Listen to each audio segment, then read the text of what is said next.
Nous sommes le jeudi 16 septembre 2021. Il est 21h30. Nous voici sur les ondes du 102,3 FM à Montréal, Radio Centre-Ville. Voici Fraîchement Jeudi.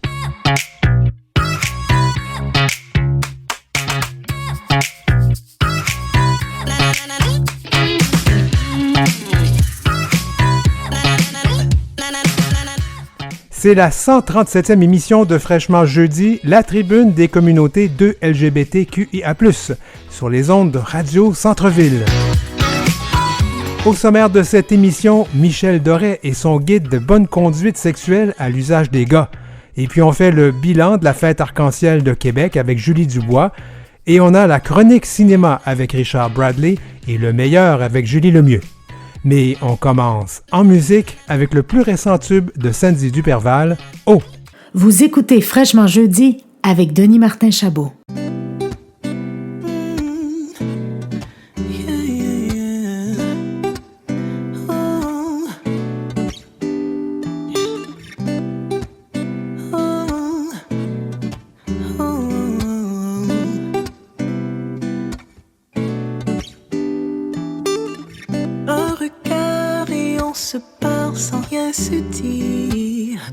Je ne sais quoi que je ne saurais vraiment décrire.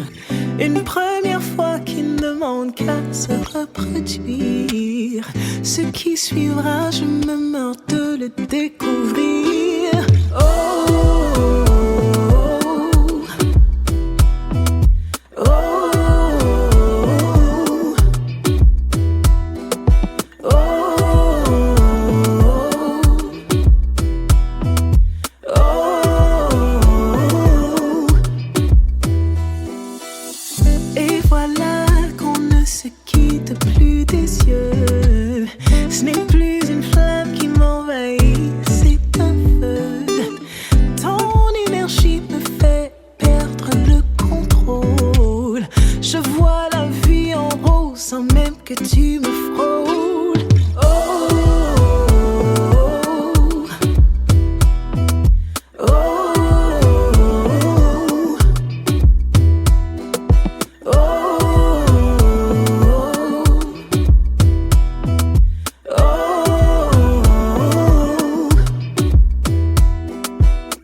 Entrevue.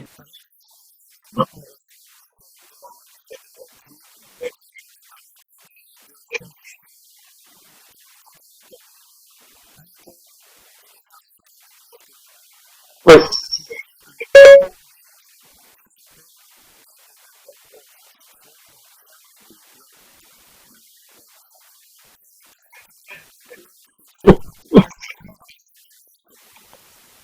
Mais écoute, avec tous les débats qu'on a eus sur le consentement, le MeToo à travers le monde depuis quelques années, puis tu sais, moi j'ai travaillé beaucoup là-dessus là, pour un comité expert auprès de la ministre de la Justice, Mme Lebel, à ce moment-là.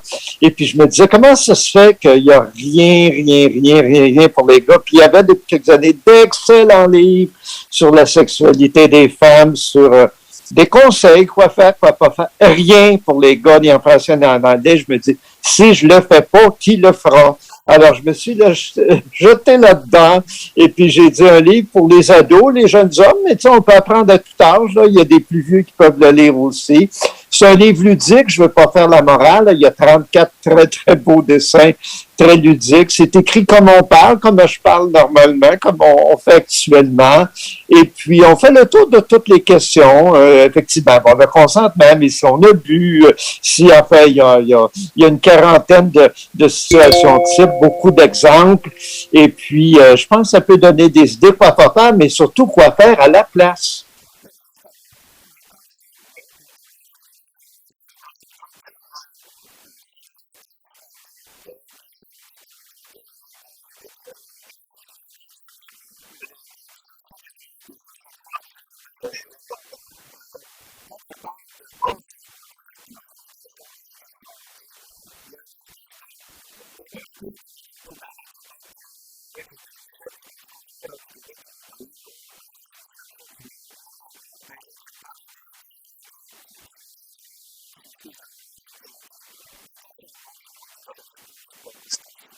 Non, au contraire, ça se pose beaucoup chez les personnes LGBT. Moi, j'avais fait mon livre précédent, ça s'appelait Après le silence. J'avais interviewé une trentaine de personnes LGBT qui avaient vécu du harcèlement et des agressions sexuelles, des viols carrément pour la plupart. Et puis, il faut bien le dire, là, les gays, lesbiennes, les personnes non-binaires, les personnes trans sont beaucoup plus à risque que les autres de subir du harcèlement et des agressions. Alors, non seulement ça existe, mais ça existe encore plus qu'ailleurs. Et c'est pour ça que mon livre, d'ailleurs, il est très inclusif. Je le dis à plusieurs reprises, ça s'applique à toi, quelle que soit ton orientation sexuelle et la façon dont tu te définis.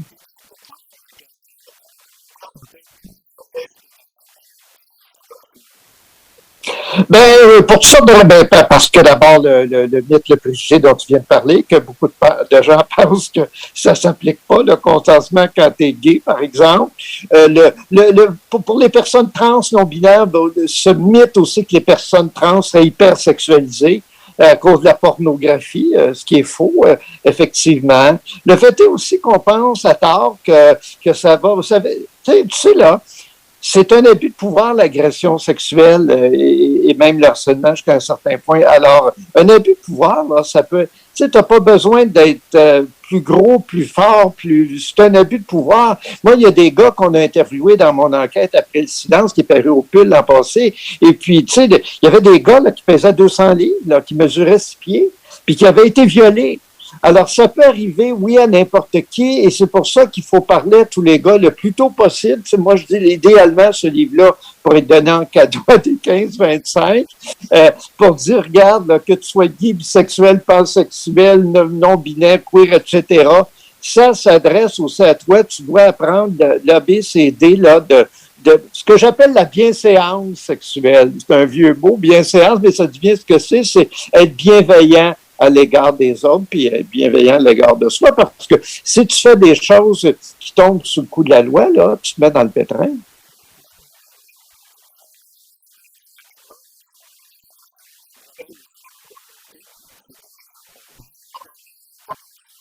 Ouais,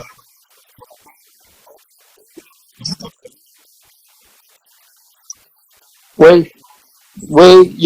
J'ai beaucoup de gens qui m'ont dit que c'est un double coming out, en fait.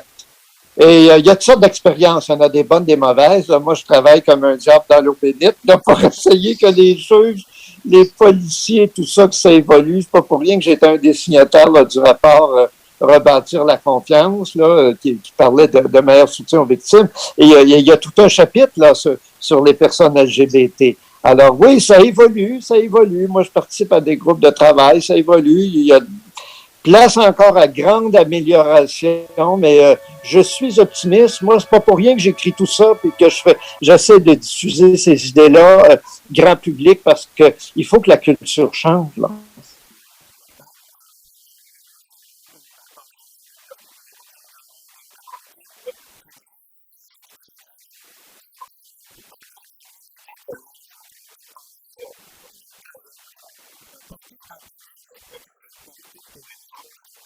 Oui, oui, c'est fort mais c'est vrai parce que tu peux donner beaucoup de plaisir, mais faire beaucoup de troubles avec ça aussi. Alors, il faut, oui, c'est une phrase qui est assez forte. Je sais qu'il y a des gens qui ont été choqués par ça. Je suis pas en train de dire que tous les gars sont des agresseurs, c'est pas ça que je dis, mais tous les gars peuvent l'être, hélas. Et c'est pour ça que tu sais, il faut sensibiliser, il faut éduquer, il faut socialiser les gars autrement en disant que la sexualité, ça peut être bien fun, mais ça peut être bien dangereux pour les autres, y compris pour toi. Alors, aussi bien connaître les... Puis écoute, moi, ça fait quoi, 40 quelques années que je travaille sur ces sujets-là. C'est sûr que j'avais 2, 3 idées. Tu sais, quand j'ai commencé ça, les gens autour de moi, y compris ma famille, disaient « Ouais, mais les gens vont dire pour qui tu te prends. » Mais je dis « Regarde, je ne vaux pas plus qu'un autre. » Mais ça fait pas mal plus longtemps que je réfléchis à ça. Alors, j'ai peut-être 2, 3 idées.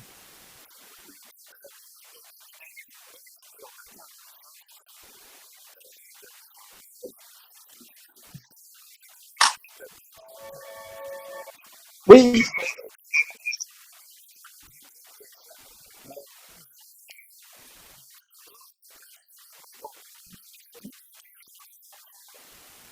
en langue française, je crois que c'est le 25e. Si on calcule les adaptations en langue étrangère, ce serait autour de 40. Mais non, mais je pense qu'il faut sensibiliser les gens. Il faut. Puis moi, j'ai grand plaisir, comme toi, je pense. Il y a des gens qui aiment écrire. Moi, j'aime partager. Je pense que les universitaires doivent sortir de leur tour d'ivoire, là, partager leur savoir avec le monde. C'est le monde qui a payé nos salaires puis notre instruction, après tout. Je pense que c'est un devoir citoyen de partager tout ça. Et puis moi, j'ai grand plaisir à le faire.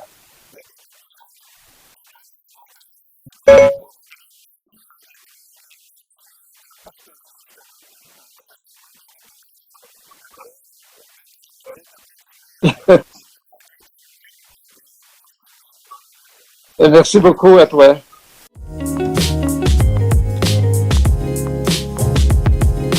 On retourne en musique avec D'or de ma tante Alex, avec la participation de Marc-André Sauvageau. Je suis de l'or liquide.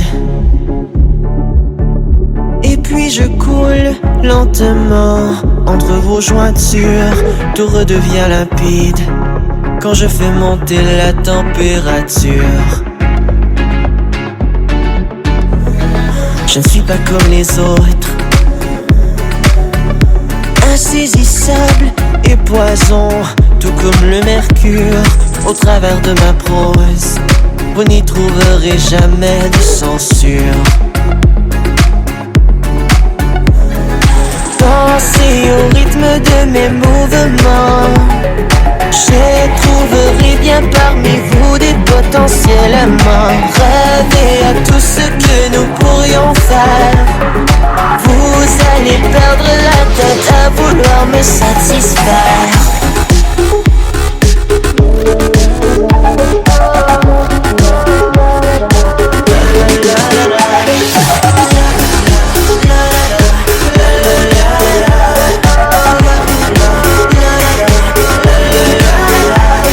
Je vous ai prévenu. J'ai le cœur libre, je vous aime.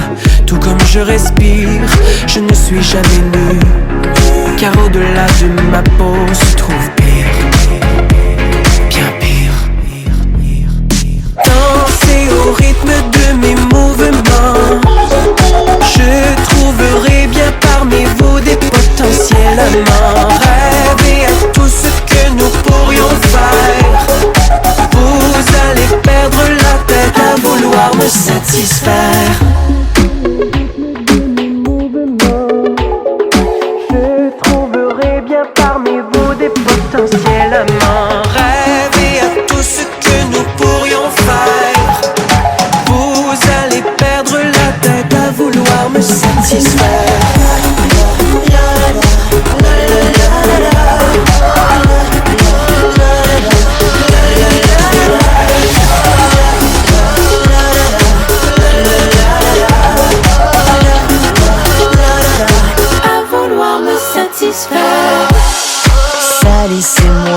dors. Chanceux et entièrement couvert, qu'il fige en trésor mon corps. Chanceux et entièrement couvert, danser au rythme de mes mouvements. Je trouverai bien parmi vous des potentiels amants. Rêver à tout ce que nous pourrions faire. Vous allez perdre la tête à vouloir me satisfaire.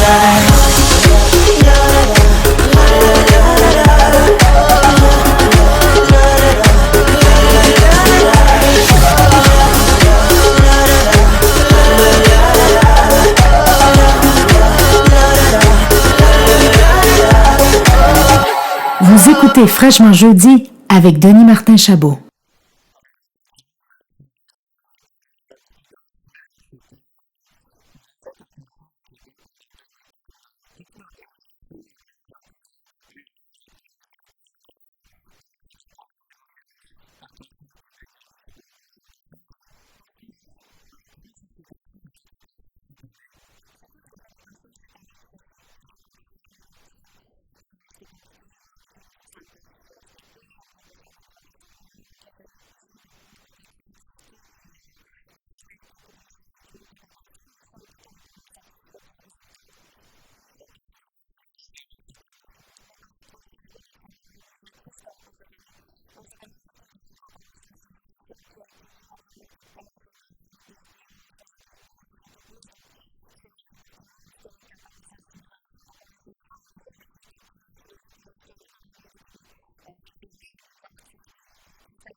Et on se fait présentement 22 heures. De retour au 102,3 FM Radio Centre-Ville, nous revoici dans Fraîchement Jeudi.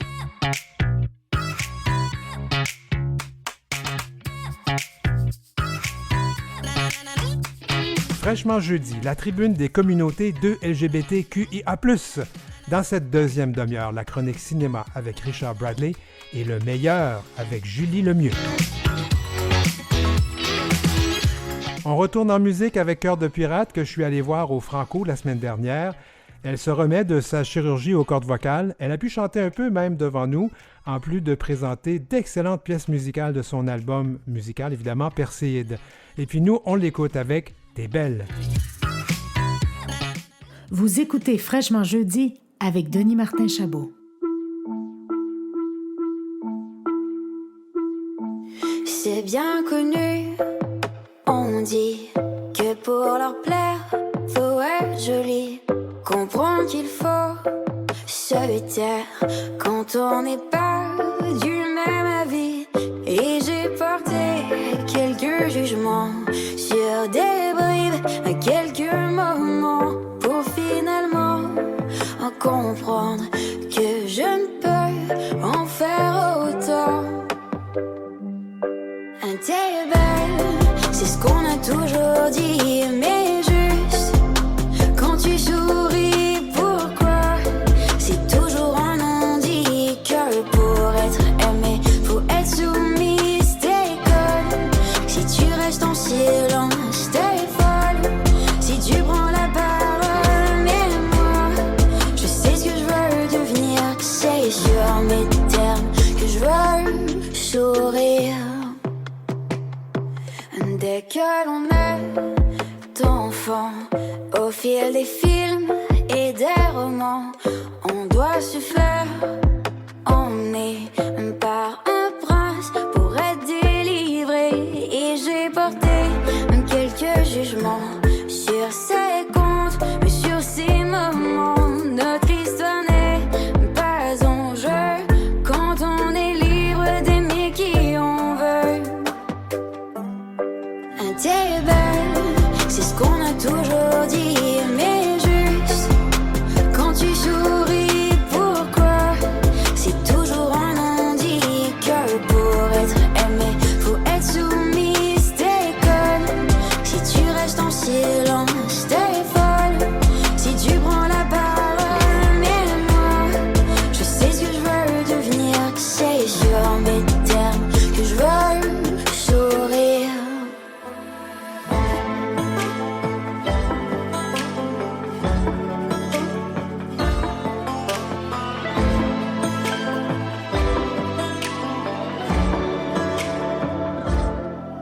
T'es belle, c'est ce qu'on a toujours dit, mais juste quand tu souris, pourquoi? C'est toujours un non-dit que pour être aimé, faut être soumise, t'es conne. Si tu restes en silence, t'es folle. Si tu prends la parole, mais moi, je sais ce que je veux devenir. C'est sur mes termes que je veux sourire.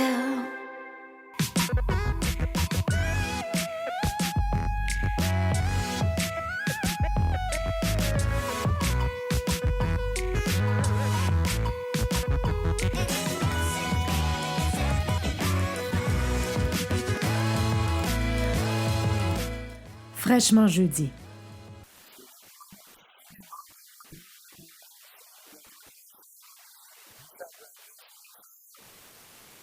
Bonjour, Denis Martin.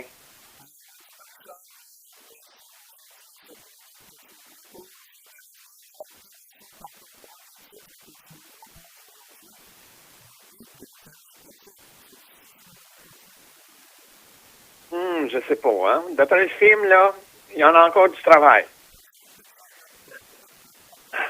C'est un très bon film. Oui. C'est un très bon film de Riccardo Troggi, avec Louis Morissette et Émilie Bière, qui sont superbes là-dedans. C'est l'histoire, les attentes d'un père vis-à-vis de la réussite de sa fille adolescente et la trop forte pression sur cette dernière. C'est pas nécessairement une comédie. Bien sûr qu'on lit à certains passages, mais le message est important.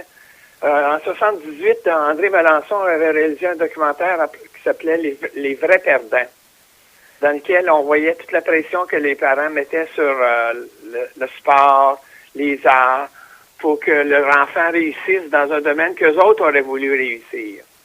Alors, c'est ce dont parle ce film-là. C'est vraiment un sujet important. Parce que, venant du monde de l'enseignement, ça existe encore, les pressions exagérées des parents pour la réussite de leurs enfants. C'est regrettable, mais c'est...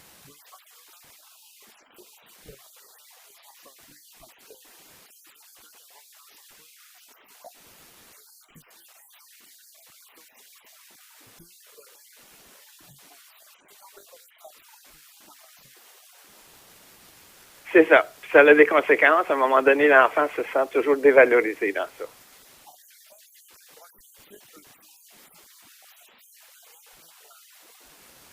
Oui. Malheureusement, ce film n'a pas fait le succès escompté. Et c'est malheureux. J'ai l'impression que le film, l'histoire, c'est un jeune nageur, grand espoir olympique, qui doit affronter sa vie privée, dans sa vie privée, des obstacles majeurs qui nuisent à sa carrière. Je pense que l'erreur de ce film-là, c'est de la bande-annonce. La bande-annonce nous laisse supposer que c'est un film sur des compétitions de natation. J'ai l'impression qu'il est sorti en même temps que les Olympiques. Donc, le monde, les compétitions de natation sont capables d'en voir à la télévision, sont pas obligés d'aller voir ça au cinéma. Mais malheureusement, ce n'est pas du tout ça, le film.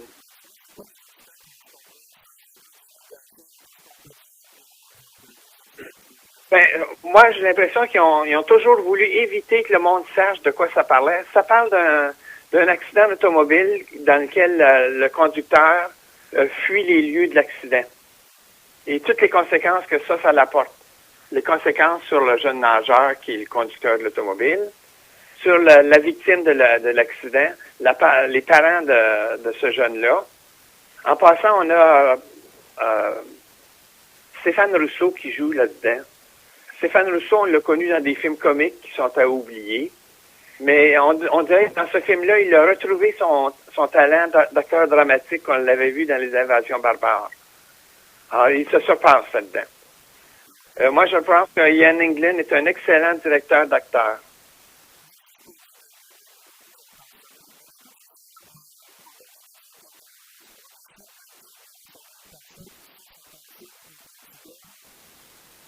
Moi, je donne 8.5, un très bon film.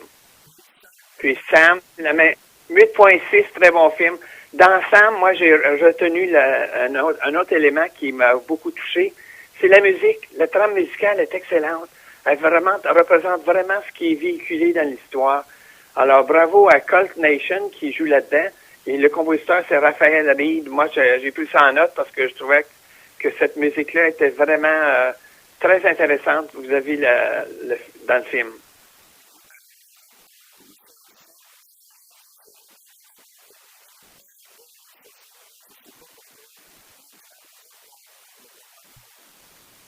Ben, moi, je lui ai donné 9 sur 10. Je l'ai adoré aussi. Je trouve que c'est le meilleur film québécois qui est sorti cette saison. Comme tu dis, il avait déjà sorti auparavant, mais ils l'ont retiré à cause de la pandémie. Il y avait de moins en moins de spectateurs. Les règles sanitaires influençaient beaucoup là-dedans aussi. Alors là, ils l'ont ressorti et ça tient toujours l'affiche. Alors, il faut dire que... Ah oui, c'est visuellement extraordinaire, les images. Très, très belles. Ben oui. Oui,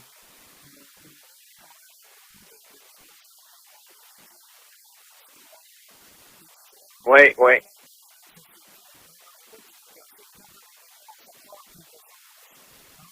Oui, oui.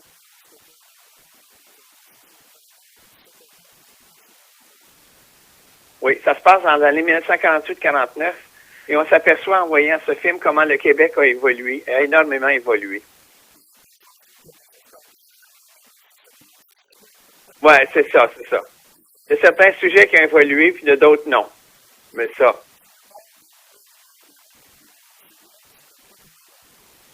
non. Ça, j'ai vraiment trouvé ça déplaisant. C'est très vulgaire. Des blagues scatologiques, franchement, on pourrait se passer de ça. Moi, je trouve qu'il y a un personnage d'une lesbienne là-dedans. Et de la façon que c'est abordé, là, je n'ai pas l'impression que la communauté lesbienne approuverait ça. Quand on décrit une femme seulement à cause de ses activités sexuelles, je pense que c'est un peu trop exagéré, là. La comédienne joue très bien un personnage, c'est les blagues que les autres font d'elle. Je trouve ça déplacé. Non, Mariana Mazza ne fait pas la lesbienne. C'est Alice Pasquale qui fait la lesbienne.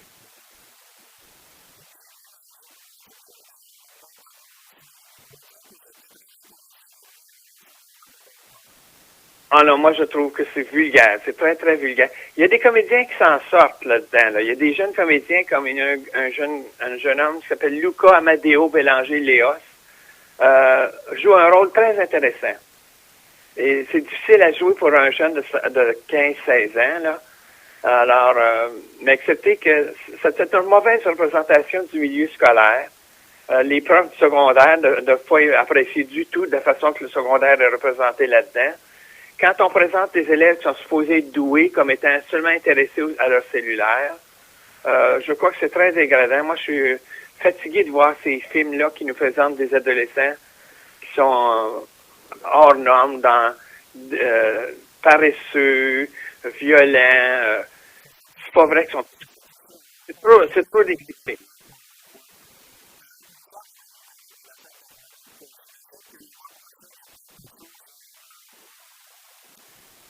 Maria Chapdelaine.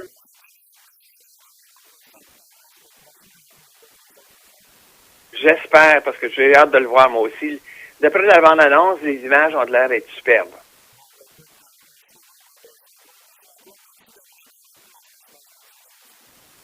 Ça me fait plaisir. Bonne journée.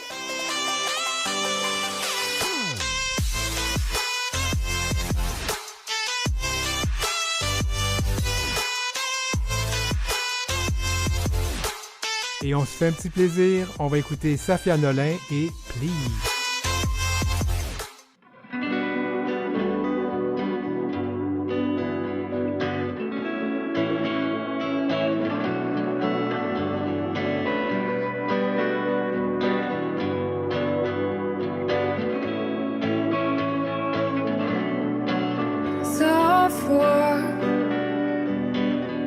Que je rêve, que je crève,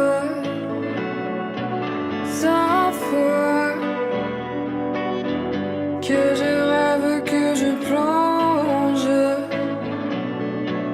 dans la gauche sans lumière, en tournant vers l'île, 100 fois que je sens, que je déverse en touchant cette île.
Vous écoutez Fraîchement Jeudi avec Denis Martin Chabot.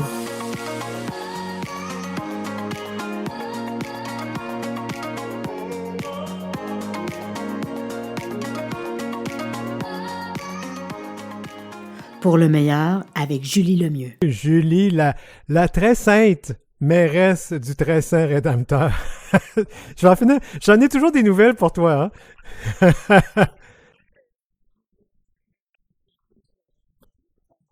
Ah, écoute, j'étais pour faire une blague, on va venir en transe, ça continue comme ça. Oh! Alors, en fait, ben justement, parce que je parle à la première femme trans élue, en fait connue ouvertement, femme trans, il y en a peut-être qui l'ont fait avant, puis on ne savait pas, mais première élue ouvertement trans au Québec. Et puis, ben là, Julie, comme tout le monde qui s'en va, en fait, c'est les élections municipales. Alors, comme toutes les municipalités, il se pourrait que tu aies de l'opposition. Alors, j'explique aux auditeurs que probablement, si Julie a de l'opposition, quelqu'un se présente contre elle, le mois prochain, elle ne sera pas avec nous pour des raisons de la loi électorale qu'on n'expliquera pas, mais c'est très clairement pour ça. Mais parlons ben justement, parlons de toi qui es mairesse depuis quand même quoi, 4 ans là? 4 ans. On va faire des anecdotes de mairesse parce que j'imagine que même si les gens sont très ouverts d'esprit, ils ont dû avoir certains propos, il y a certaines choses qu'ils ont dû faire. Je te lance là-dessus.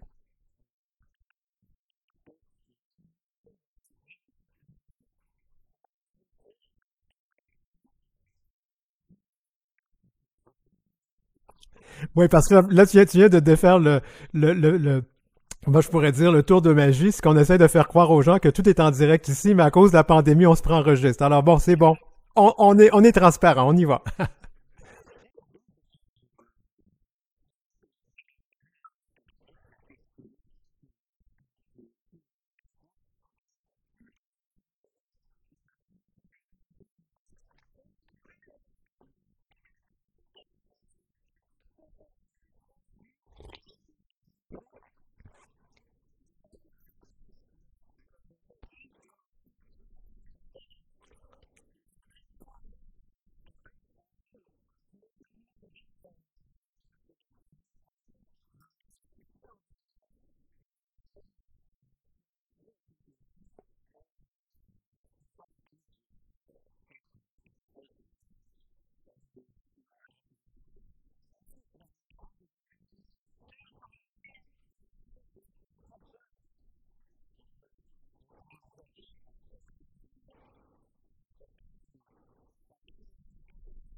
Oh, ça va pas bien. Juste pour le bénéfice des auditeurs, Pointe Fortune puis Tracé Rédempteur, c'est loin ça?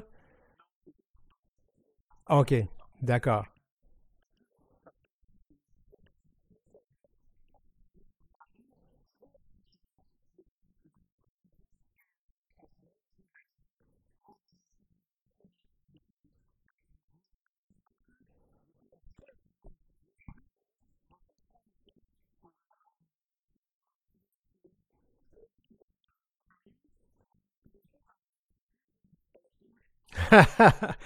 Mais donc, tu serais allé, toi, mais c'est pas seulement comme mairesse, c'est comme aussi entrepreneur. Toi, tu es capable d'arriver puis de couper un arbre puis de l'enlever du chemin, c'est ça, là, hein?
Mais il y a des choses très drôles qui arrivent à des élus. Je pense à notre mairesse à Montréal qui a fait un lapsus tellement drôle. Elle était passionnée de tennis, mais disons qu'elle a utilisé un P à la place du T. Et ça, c'est drôle, c'est drôle. Ça t'est arrivé, ça, de faire des choses comme ça? Je peux croire que oui, là.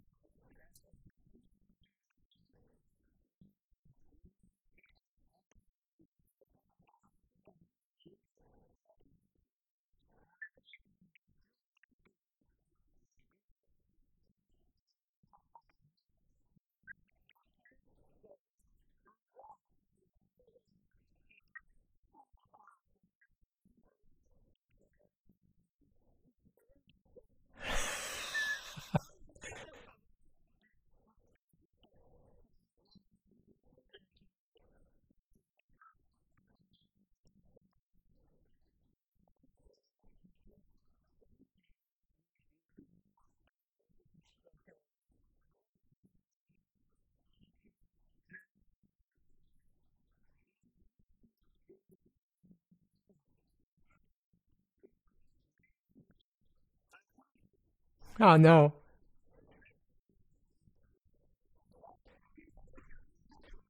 Ah, t'as un fan club, Julie, t'as un fan club. Qui sait, hein? Peut-être que tu vas. C'est là que tu vas trouver l'amour, ça tombe jamais. Euh, oui, c'est ça. Alors, qu'est-ce que tu veux?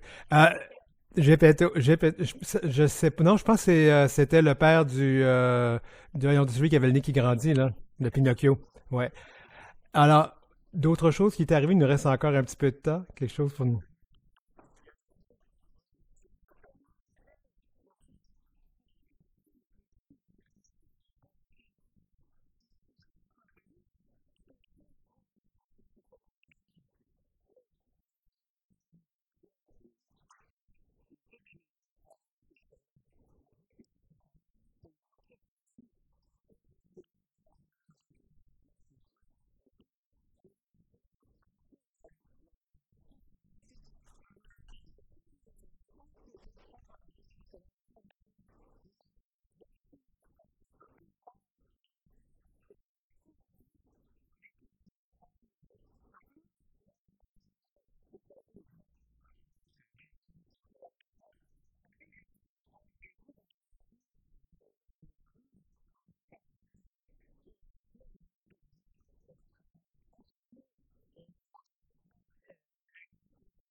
C'est une truie?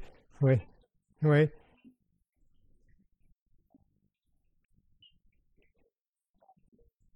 Ah, ça, j'aurais aimé voir ça.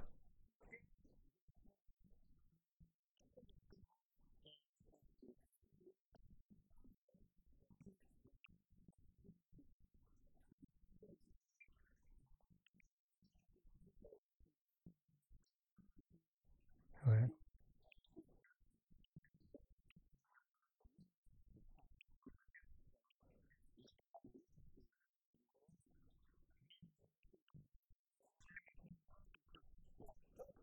De tout.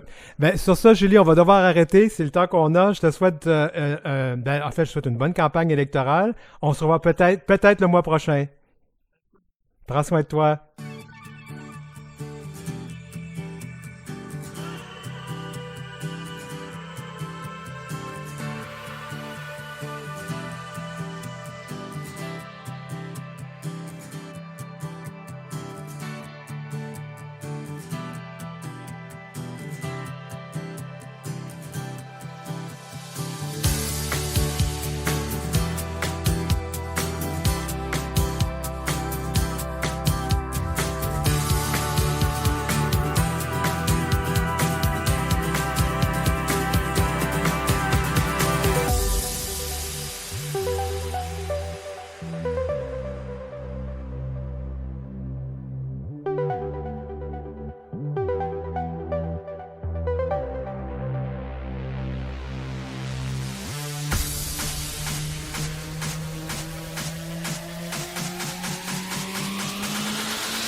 C'est déjà la fin de Fraîchement Jeudi pour cette semaine.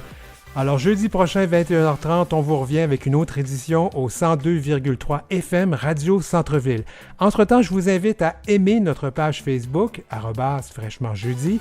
Vous allez y retrouver les capsules et les chroniques des semaines passées sur la page dans la section vidéo. Il me reste à vous souhaiter une bonne semaine, à venir au 102,3 de Warm Up avec Anthony Dagger, et on se laisse. Donc, bonne soirée!